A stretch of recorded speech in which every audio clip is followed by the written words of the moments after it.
La gravedad, una fuerza mágica a la que se le atribuye el poder de curvar cientos de toneladas de agua manteniéndola pegada a la superficie de una esfera, entre otras hazañas. Pero ¿qué no es mágico en el universo que nos rodea? Tal como afirma Iru Landucci sobre esta ley que nos gobierna, lo único observable respecto de la gravedad es que los cuerpos caen. Su caída es, a su vez, lo único que se puede calcular, predecir y medir. Siglo XXI, año 2019, más allá que esto arrancó en el 2015, ¿por qué tanta gente, tanto profesional como de a pie, se suma a este movimiento a cuestionar tal vez lo incuestionable, como que la Tierra le daba la vuelta al Sol, ¿no? Hay un montón de cosas o hay un par de puntos que nosotros como ciudadanos de a pie nunca nos pusimos a pensar y otros todavía no teníamos la tecnología para comprobarlo y que te hacen dudar del modelo cosmológico de la teoría del Big Bang o del modelo heliocéntrico. La primera obviamente es la mecánica de fluidos, o sea, el agua siempre está a nivel, no hay manera de curvarse. Te van a intentar explicar a través de modelos gravitacionales, pero no te lo pueden demostrar. ¿A qué me refiero con esto? Si vas al colegio y terminaste la secundaria y no te interesa mucho la ciencia porque tu día a día te lleva para otro lado, te van a decir que el agua se queda pegada a la pelota, o sea, la parte externa de su contenedor, por la fuerza de gravedad que atrae todo hacia el centro. Eso fue descartado hace 100 años, porque jamás se pudo demostrar que la masa de un cuerpo atraiga la masa de otro, y menos que le orbite y se mantenga en equilibrio. Te lo asumen cuando te muestran los planetas, pero no te lo pueden demostrar. De hecho, el electromagnetismo sí es capaz de hacer eso, y el modelo actual que hoy se está planteando es un modelo electromagnético, como bien hablaba Tesla y otros científicos. Hoy en día existe el proyecto Thunderbolt Project, que es una gente astrofísica, ingenieros y demás que se dedican a hacer un estudio profundo demostrativo de cómo la electricidad y el magnetismo son las dos caras de una misma moneda, pero que realmente explican el modelo del universo que nosotros podemos observar desde acá. Obviamente no son terraplanistas, pero los terraplanistas no nos cerramos a las investigaciones, tratamos de integrar, nadie tiene la verdad absoluta aquí.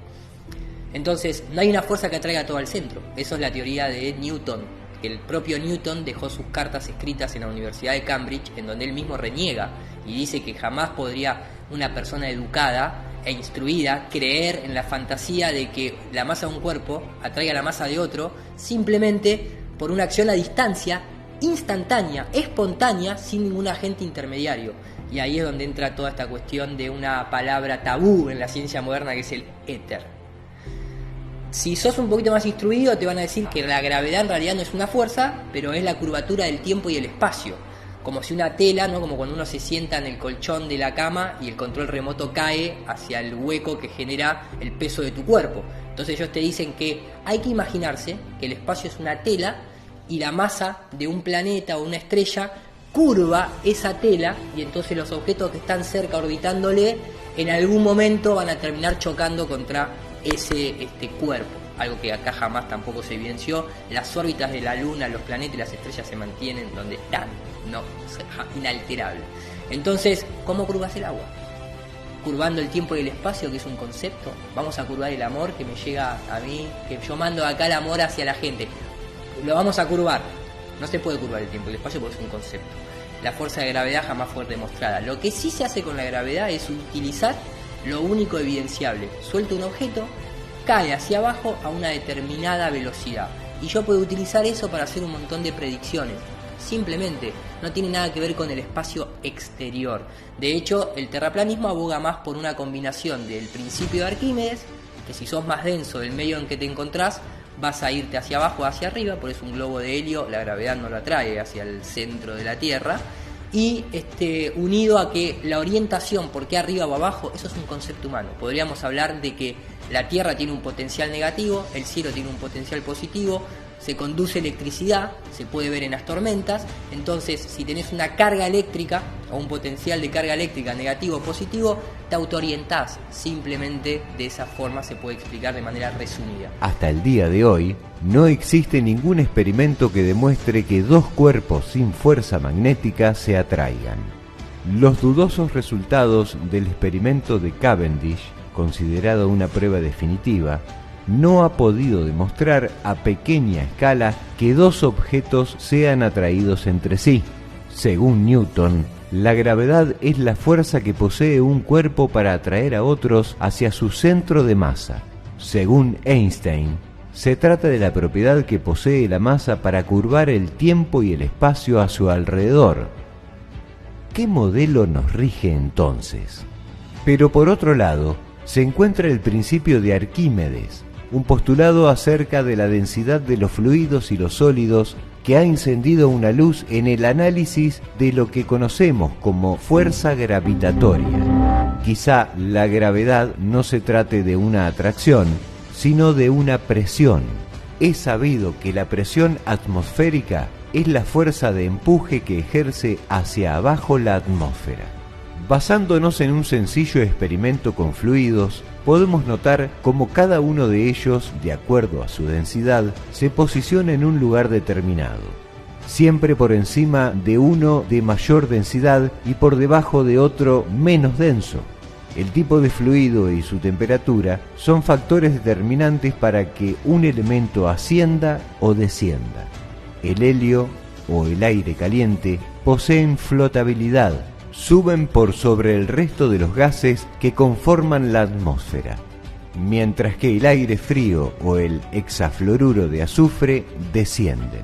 El agua en estado líquido es más densa que los gases, por lo cual se autonivela por debajo, pero arrojados a ella otros fluidos o sólidos también se nivelan según su densidad. Una piedra pómez flota en el agua, pero no flota en el aire, queda entre medio.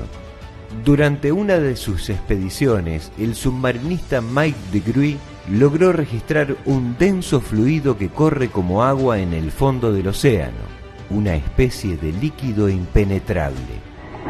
One of the strangest places on the ocean's floor was only just discovered in the 1990s. And Mike DeGruy is one of a handful of people to ever see it in person. Without a doubt. One of the most amazing things that I had ever seen in the bottom of the ocean. It was while filming for Blue Planet. It was in the Gulf of Mexico. And I noticed there's something out in the distance. Couldn't tell exactly what, but it looked like a dark band. And as we approached it, the dark band became a donut. I saw this donut that was black in the center. What the heck is that? And so as we get closer and closer to it, I noticed that the black band had what appeared to be kind of steam over it. And then I looked, and there was water lapping against the shoreline. This band was a ring of mussels. And inside the ring of mussels was a lake. And it's like, wait a minute, I'm already underwater. We went out over the water in this lake and tried to descend in it and bounced off. It was so super saline and dense that the submarine couldn't go down in it. We literally bounced off, and as we bounced off, we sent ripples heading back to the shoreline. Es posible que lo que conocemos como gravedad no sea otra cosa que la autonivelación de los elementos según su densidad. Los números no dan y no cuadran. Eso es un hecho. Tratemos de entender por qué no cuadra. Después, para mí, entra, y como buen constructor y arquitecto, la mecánica del agua. Es decir, tú te das cuenta que el agua mantiene siempre el agua en grandes proporciones. Una gota tiene una forma esférica, pero tú no puedes reproducir una gota de este porte, ¿cierto? Y que se mantenga cohesionada y esférica. Y entonces el agua, y los constructores lo sabemos. Yo tengo entre las personas que me visitaron en Madrid un maestro constructor experto, era un albañil de primera, ¿ah? Me dijo, Guillermo, yo he hecho experimentos con mangueras, constatando, y el agua aquí y el agua a 2000 metros siguen estando a nivel. ¿Qué es el nivel? El nivel es una línea recta horizontal. ¿Y qué es la horizontal? La perpendicular a la vertical, ¿cierto? La línea del horizonte separa el cielo de la tierra y es una línea recta, no es un arco de circunferencia, ¿ya? Entonces, además de que se mantiene a nivel, ¿cierto? Y está constatado en el lago, en el Salar de Uyuni, en el lago Baikal, en el lago Balatón, en el lago Big Bear, en el litoral de Santiago, acá en la desembocadura del Río de la Plata, tú puedes constatar que el agua está a nivel y está horizontal. Ese es el segundo argumento. La mecánica del agua, entonces tenemos geometría pitagórica. Tercer argumento, la línea del horizonte. La línea del horizonte permanece a la altura del ojo del observador independientemente de la altitud a la que éste se encuentre. A nivel de la playa te parece lo más lógico, tú te pones a nivel de la playa y la línea del horizonte está a la altura de tus ojos, no está a la altura de tus pies. Sube, porque así funciona la perspectiva en el punto de fuga. Eso tú lo puedes experimentar si tú te paras después, vas a darte cuenta que la línea del horizonte subió contigo. Si estás en una azotea, lo mismo. Si estás en la alta montaña, lo mismo. Y si estás en un avión y observas, la línea del horizonte permanece a la altura de tus ojos.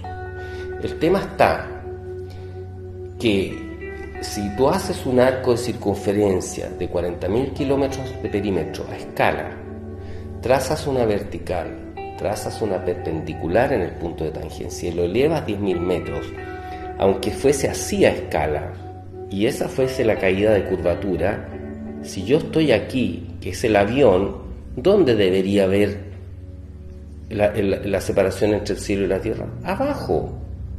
Y eso no sucede. Y los globos aerostáticos de alta presurización, de investigadores independientes, que por supuesto tendremos que después tal vez nosotros realizar nuestros propios experimentos, ya lo hizo ARFLAT, lo hizo IRU con el equipo de ARFLAT, a 30.000, 40.000 metros de altitud muestran el horizonte plano, recto y plano, y todo indica que la altura de esta está a la misma altura del lente de la cámara. De nuevo tenemos una gran inconsistencia con el modelo que nos enseñaron. Bueno, por supuesto que esto es un camino arduo, no es fácil. ¿Por qué? Porque las personas muchas veces se identifican con las creencias. Entonces las creencias, sobre todo las creencias más fundamentales, pasan a ser parte de la personalidad. Y cuando alguien pone en jaque alguna de esas creencias, la persona lo siente como un ataque personal. Entonces, el que quiera entrar a este camino, indefectiblemente va a tener que transitar un duelo, despojarse de las creencias que cree tener, valga la redundancia, y retomar el espíritu crítico, y puede entrar por diferentes lados. Si me preguntas a mí personalmente, y creo que se pueden sentir identificados muchos colegas o muchos científicos sociales que estén escuchando la entrevista, a mí me llamó mucho la atención la parte antropológica del asunto, que es el tema cosmológico, de que en la antigüedad todas alrededor del mundo, todas las creencias y todos los conocimientos que tenían estaban basados en una tierra plana, estacionaria. Eso a un antropólogo, a un sociólogo, a un científico social, de por sí ya eso debería ser un ruido importante. Esa es una puerta de entrada muy interesante. Y después dejarse llevar también por cómo uno va relacionando los temas en la cabeza. Es muy interesante también entender los protagonistas que están detrás de las supuestas instituciones objetivas. Me ha pasado de hablar esto con científicos más del lado de las ciencias exactas o ingenieros, y tienen un latiguillo que es: no importa quién lo dijo, lo que importa es lo que dijo. Y eso yo lo contrastaría siempre con quién lo dijo, la historia, el contexto, la biografía del personaje, quién lo dijo y quién lo financió. Entonces, cuando uno empieza a entender las relaciones entre los protagonistas en el backstage de las teorías que proponen, aparece un mundo absolutamente apasionante, porque se relacionan muchas veces hasta sanguíneamente. Entonces eso es otro hilo muy interesante para desarrollar, y por supuesto también hay que adquirir muchísimos conocimientos que lamentablemente por nuestra formación, y por eso que hablaba hoy temprano de la especificación, dejamos de lado muchas otras cosas que para entrar en este tema tenemos que adquirir conocimientos básicos de física, por ejemplo, o de matemática, que hay que adquirir para tener herramientas y poder entender qué es lo que se está hablando y cuáles son las explicaciones a determinados fenómenos.